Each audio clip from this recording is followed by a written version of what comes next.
Special Reports is a daily show that will cover issues surrounding the economic collapse. All our reports and daily alert news are backed up by source links. We work very hard to bring you the facts and we research everything before presenting the report.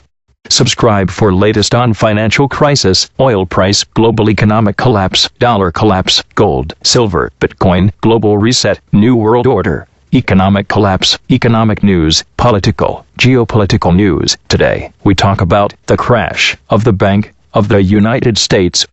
By the fourth quarter of 1930, the trouble with the Bank of United States gave occasion to grave concern.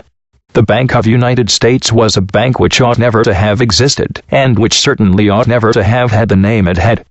One leading banker of New York went personally to Albany to protest against the giving of such a name to that bank, or to any other bank, and was told that there was a political debt to pay. In the period 1924 to 1929, with excess reserves and rapid bank expansion, it was easy for plungers and speculators to grow rapidly. There was a heavy discount on sound banking, and a high premium on reckless plunging. One watched it with apprehension, afraid not merely that bankers would lose their judgment, but also that in many cases moral standards would crack. In many cases judgment went bad, and in more cases traditional practices, sound and tested, turned out to be bad practices in such an abnormal money markets as then existed. But the great majority of American bankers kept their integrity and tried to adhere to established and approved banking practices. However, it was an era in which the bold speculator and promoter could gain ground rapidly at the expense of the conservative banker, and it was a period in which departures from convention and approved banking practices would seem to be brilliant strokes of genius. While the new era lasted, the Bank of United States grew very rapidly down to 1929. The name itself meant, as it was designed to mean, to many of the ignorant people of Europe, that this was the national bank, the state bank, the official bank of the United States. Deposits came to it from a great many of those people, and from a great many of the ignorant poor on the east side of New York. And a great deal of business was brought to it, too, by men engaging in speculative activities, who could get the desired accommodation from this bank which other banks of New York would not give. Loans against mortgages were generally looked upon askance by great New York banks. The first principle of commercial banking is to know the difference between a bill of exchange and a mortgage.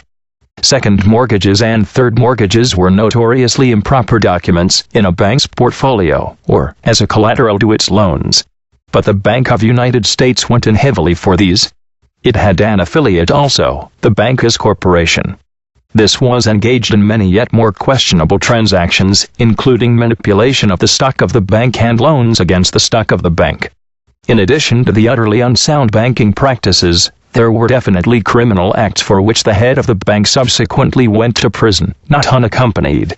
When the first mortgages grew shaky, when the second and third mortgages had no market, and when the bank stock was crashing, the Bank of United States and its affiliate, the Bankers Corporation, were in grave peril. Depositors grew very uneasy, and they made heavy withdrawals of funds. Unsuccessful efforts to save the Bank of United States. The great New York clearinghouse banks, the Federal Reserve Bank, and the State Superintendent of Banking, Joseph A. Broderick, who had no part in giving the name to the bank, and whose job was primarily salvage, made strenuous efforts to save the situation.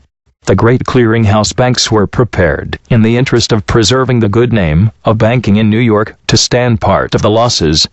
On Monday, November 24, 1930, it was announced that there would be a merger of the Bank of United States with the Manufacturers Trust Company, the Public National Bank and Trust Company, and the Interstate Trust Company, with J. Herbert Case, Federal Reserve agent, and chairman of the board of directors of the Federal Reserve Bank of New York, as the head of the merger.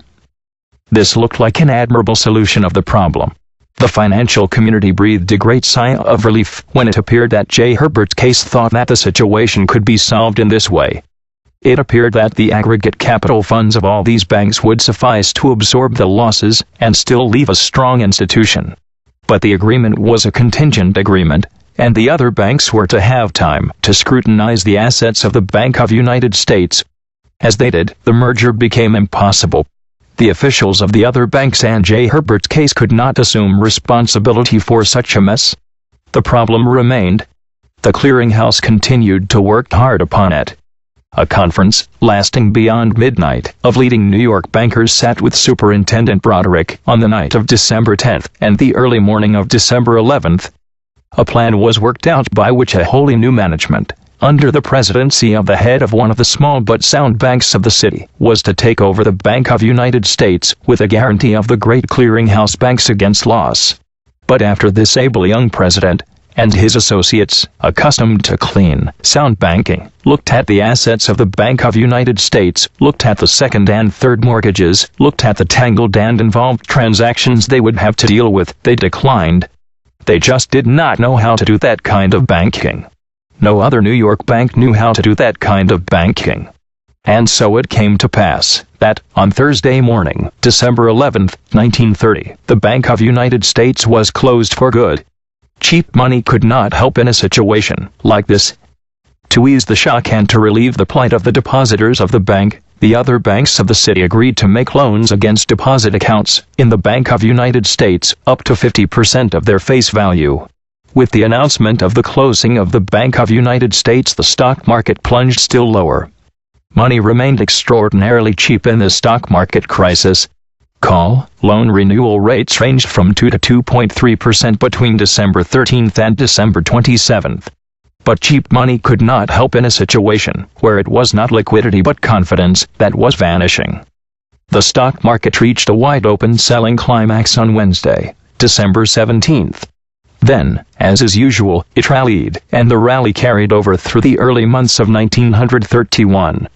But, in the light of developments of the next 2 years, the American banking system was mortally wounded. By March 1933, it lay prostrate. One rotten apple can make the entire pile of apples go bad. Professor Anderson was a distinguished scholar, historian, banker, financier, and economist. As a monetary historian, he wrote about a period in which he was not only an astute observer, but also a frequent participant. What lends extraordinary timeliness to his observations about the 1930 banking scene is the now unfolding subprime mortgage crisis that has already metastasized from the United States to the rest of the world. Needless to say, in 1930 the American banks were in a far better shape, and they are today, when the entire banking system is guilty of unsound practices with which only isolated banks, such as the Bank of United States and the Bankers Corporation, indulged themselves 80 years ago. 80 years ago the fancy name of the bank was the lure to entice ignorant people to their doom. Today it is the fancy name of the product mortgage-backed securities, collateralized debt obligations, securitization of loans, and, most recently, insuring bonds, that is supposed to do the same trick. What makes the above reading so frightening is the fact that 80 years ago the credit of the United States was rock solid. Today it is moth-eaten. The promises of the federal government are hardly worth the paper on which they are printed, in view of its repeated defaults and its embracing of the unconstitutional regime of the irredeemable dollar. Worse still, the credit of other countries is no better, given the fact that it is not backed by anything more solid than the credit of the United States. 80 years ago American institutes of higher learning offered the very best available by way of economic and banking knowledge. Today they are a sorry shadow of their former self. They are subject to bribe and blackmail. They are stooges of the banks.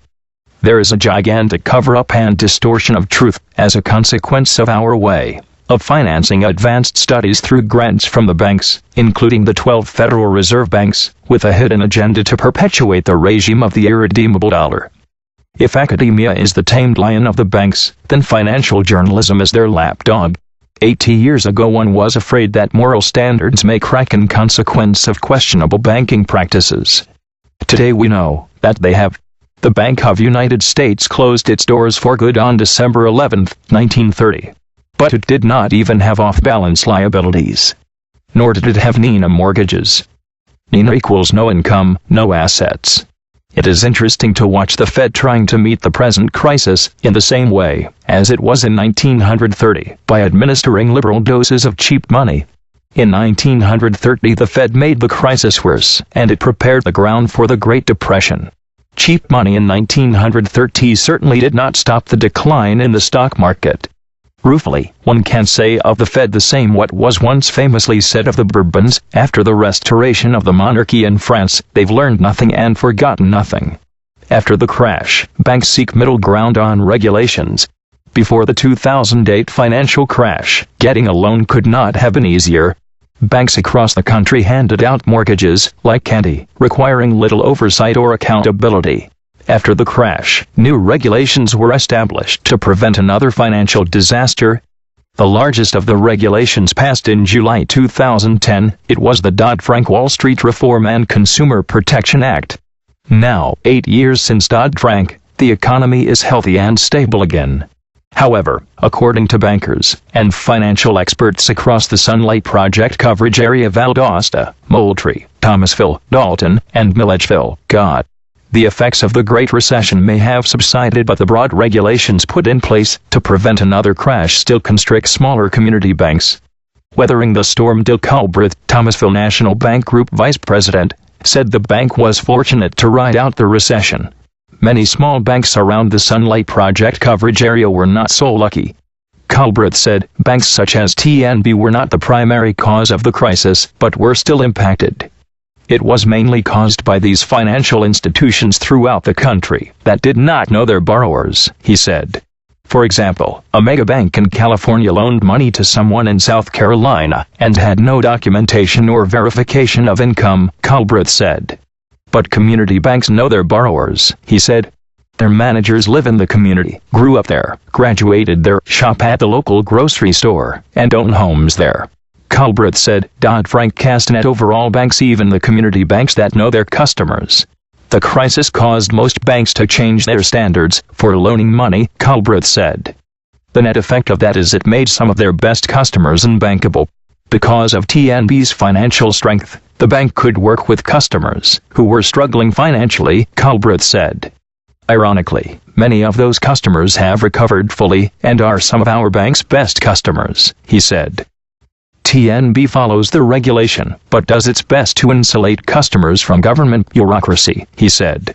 Finding a happy medium. Stacy Bush, president and founder of Bush Wealth Management in Valdosta, said the overall goal of Dodd-Frank was to keep big banks from getting too big. The goal of it is to make sure banks have more capital in place, Bush said. More capital would make it harder for a bank to fail, but also slows down how fast a bank can grow, he said. Slow growth is fine for a bank the size of a small country, but can be damaging to a local bank with a little more than $1 million in capital. Bush said he believes local banks were caught in the mix with too big to fail banks. J.J. Arias, Georgia College economics professor, agrees with Bush. The purpose of Dodd-Frank was to try and prevent another financial crisis, and it mainly did that through a lot of new regulations, Arias said. The problem was that a lot of those new regulations applied to small banks, medium-sized banks, and large banks. Obviously, the Great Recession had a lot of causes, but in terms of banking, it was mainly the large and very large banks that were responsible. Many regulations required banks to report more detailed information about their clients, and placed a considerable burden on some of the country's smallest institutions. Bush said local banks know their communities and should have the discretion to work with their clients.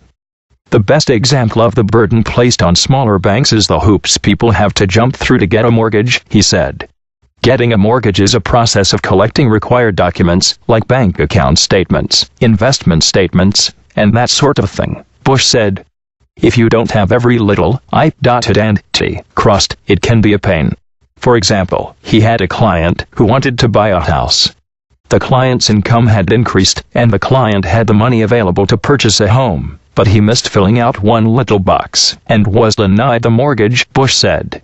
The amount of regulation you need to go through today is unbelievable, he said. In the years following Dodd-Frank, community banks had to devote full-time workers to government compliance, a task that had traditionally been done with part-time labor. For Derek Williams, president and chief executive officer of Century Bank and Trust of Milledgeville, he and his employees were suddenly doing a lot more reporting on the compliance side. We were having to provide a lot more data and a lot more information to the government, and we were not allowed to make independent decisions based on what we knew about a customer, Williams said. In an effort to roll back some of the new lending and mortgage requirements, Williams and other members of the National Small Banking Trade Association and the Independent Community Bankers of America took their grievances to elected state officials. A lot of small banks couldn't afford to pay the compliance staffs they needed to keep up with it. So, as a trade association, we began lobbying at the state and national level, basically, as soon as Dodd-Frank came out, Williams said. He said they told officials the small banks didn't cause the problem. We weren't doing crazy stuff. We were taking local deposits and giving local loans in markets that we knew and understood. Small banks make well over half of small business loans because big banks typically don't deal with them, and small businesses have been the basis of our recovery, Williams said. Bush said regulations on smaller banks were not as cumbersome before the Great Recession. He said getting a mortgage pre-2000 required about 10 or 20% of a payment up front, and proper documentation such as proof of employment, and the ability of the applicant to make regular payments. Then, as the country moved closer to the financial crash, the burden of looking into loan applicants to find out if they qualified was handed to other entities, Bush said. These entities would just process mortgages, he said. They came into the idea that you didn't have to show anything. They would just write you a check, and that was the candy phase. The economic collapse soon followed. Paul Hamilton, a Valdosta lawyer and chairman of the Economic Development and Taxation Policy Committee for the Valdosta Lowndes County Chamber of Commerce, said government overreacted when it passed Dodd-Frank. He said it went from one side of the pendulum, where everything was going wild and crazy, to the other side, where all of the money seemed to dry up. Banks were hesitant to loan anything because of the fear they might miss something and be penalized, he said. Such caution can hurt local economies and prevent new businesses from opening and new buildings from going up. We need to find a happy medium, Hamilton said. I'm not saying that there is no need for regulation. Things were out of control. We were giving too much credit to people who did not qualify. What I believe, and what a large part of the business community believes, is that we went too far. Course correcting when President Donald Trump signed a Dodd-Frank rollback bill into law earlier this summer. The new bill eased several regulations on small and medium-sized banks, including a relaxing of reporting requirements for small bank loans and mortgages. Hamilton thinks the rollback is a step in the right direction toward finding a more equitable middle ground, and he has heard from community members that things have improved. We need to get to a place where community banks can spend less time dealing with audits and red tape and more time working with their customers to meet their needs, he said. The community banks know where that spot is better than anyone. Williams agrees with Hamilton, saying Dodd-Frank was an overreaction and it put handcuffs on small banks such as his institution. It radically changed the way we deal with our customers, he said. The thing that makes small banks unique is our ability to sit down with a customer and deal with that individual. We know them, we've had experience with them, we know their businesses, and we probably know their families. You hear a lot in community banks that it's a relationship, not a deal, and it really is. Although the rollback removes harmful barriers on small banks and financial institutions, Professor Arias said the bill can be streamlined even further. I think what the rollback did was good, he said. It gave relief to the small community banks that I think will help local economies. I believe that the most effective regulation is regulation that is straightforward and simple. Arias said, the problem with Dodd-Frank is it's a little too complicated. When regulations are complicated, the regulators always lose because the big banks can't find their way around things. For a bank the size of Ameris Bank, a southeastern bank with more than $5 billion in assets, Dodd-Frank increased Ameris' responsibilities and standards, according to the Ameris Bank, headquartered in Moultrie. This provided an opportunity to enact more oversight protection for its customers, according to a statement from Ameris. Explaining what was positive in the legislation, Ameris noted studies have found that Dodd-Frank improved financial stability and consumer protection within the United States and helped strengthen investor protection. The consumer protection reforms created uniform standards for the industry. Even with the rollback of regulations, research has shown consumers are more optimistic about the stability and dependability of banks, and will take advantage of the more traditional services offered by banks, according to the Ameris statement. The rollback will enable new efficient, yet effective, financial regulations to help foster economic growth that can benefit our customers, according to Emrys. Mitch Sanford, Executive Vice President and Senior Credit Officer at First Bank of Dalton, has been involved in banking in the Dalton area for about 30 years. He said the Dalton economy has fully recovered from the Great Recession, with one major caveat: things have changed. The mortgage underwriting conditions are different. They have probably become more lenient in the last 18 to 24 months, but they are not the same as they were before the Great Recession, Sanford said. He didn't say if the change was for better or worse. According to economists, Sanford said, the Great Recession ended in 2012, but locally, it was probably 2012 before they started seeing movement again. Bush said more could still be done to help local banks, but he also warned against returning to bad habits and people losing interest in how banks are regulated. People should care if they want their children and grandchildren to get out of their house and be able to buy their own someday, he said. If you don't want your child living in your basement or outhouse until they're 35, you need banks to be able to lend them some money so you can kick them out. Thanks for watching. Tell us what you think in the comments section below.